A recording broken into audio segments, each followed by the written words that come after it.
Hi, this is Alicia, and today in Microsoft Dynamics D365 Finance and Supply Chain, I would like to talk about batch attributes.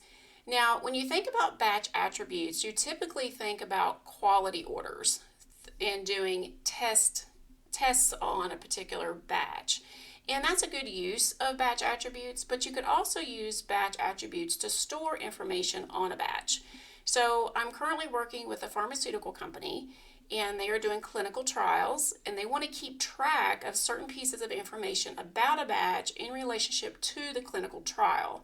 So today I want to show you how to do that, so that way you can kind of get a little bit of a different twist or a different flavor of how to use batch attributes in Microsoft Dynamics D365 Finance and Supply Chain. So the first thing we're going to do is set up the batch attribute. So to do that, we're going to go under Inventory Management, Setup, and then we're going to go under Batch, and then batch attributes. So in this particular case, they want to keep track of the end of storage, the end of study, and the study number. So I simply just set these up as an attribute. So if you click New at the top, you can give it the attribute code, so like the field name, the description, and then you can tell what type of attribute it is. So here's a list of the different types of fields that you can create for an attribute. In my case, I set up the end of storage as a date field, the end of study as a date field, and the study number as a string. So that's the first thing. The next step is to actually create the batch attribute group. Now for this particular one, I created one group and I called it clinical. So I'm going to click New, give it a name.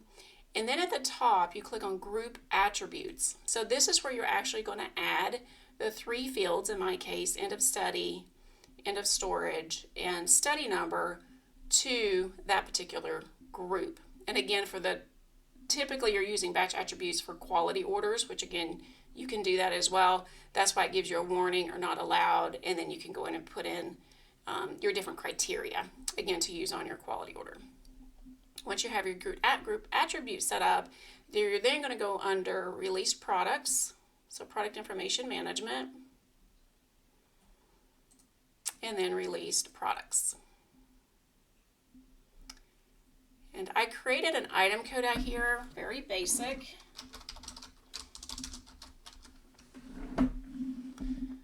So here's my batch item. And one of the things you want to make sure of is that you have a tracking dimension group that includes the batch, because clearly you're going to be tracking that. At the top of the screen, under Manage Inventory, you have something called Batch Attributes. So in this particular case, I'm going to do it for product specific, but you could also do a batch attribute that's customer specific as well. In this example, I'll be doing product specific.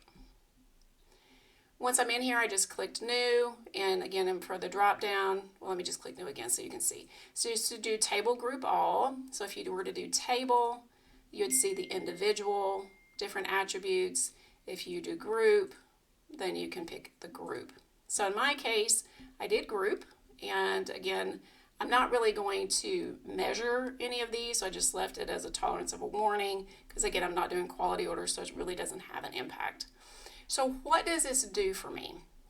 So now whenever I create a batch, so if I go to Batches, you can see that I've created a batch here. Now under View, if you go to Inventory Batch Attributes, you'll notice that I now have the ability to put in the end of storage date, the end of study date, and the study number.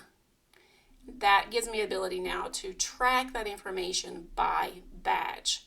So again, and you can put security on this, so if you want just certain people to be able to change the batch attributes, you can, or you could obviously leave it open depending on what you're doing. So now when I add inventory for this batch, or I do anything with this batch, I have that information available to me. I can also use it for reporting purposes. So if I wanted to write a query or something like that to say, hey, when is this study going to end? Or when maybe do we need to destroy, if you want to think of it that way, the inventory because the clinical trial is complete, then I have that information on the batch itself. So until next time, keep your head in the clouds and keep working wise.